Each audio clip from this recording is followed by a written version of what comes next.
اخطر 5 اخطاء بنعملها وقت الفطار في رمضان. بعد يوم صيام طويل اول ما المغرب يأذن ناس كتير بتعمل اخطاء في اول 10 دقايق، والاخطاء دي ممكن تسبب حموضة وانتفاخ طول الليل. اول خطأ: الاكل بسرعة. بعد ساعات طويلة جدا من الصيام المعدة بتكون فاضية وحساسة. الاكل بسرعة بيعمل انتفاخ وعسر هضم والم في المعدة. الحل: ابدأ بتمرة ومية وكل ببطء. تاني حاجة: شرب العصائر السكرية. أول حاجة، العصاير عالية السكر بترفع السكر بسرعة في الدم وبعدها بيحصل هبوط سريع، النتيجة خمول وجوع سريع. أحسن حاجة مية أو شوية شوربة.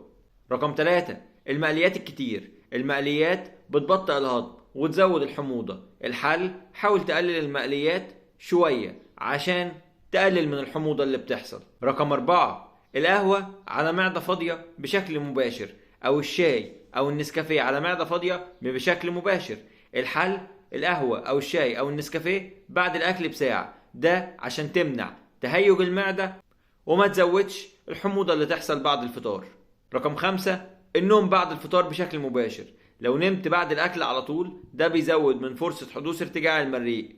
امشي من 10 ل 15 دقيقة، ولو غيرت العادات دي في الفطار هتحس بفرق كبير جدا في الهضم والطاقة في رمضان. وما تنساش تتابعنا في الحلقات الجاية من سلسلة رمضان والدواء. رمضانكم كريم. السلام عليكم.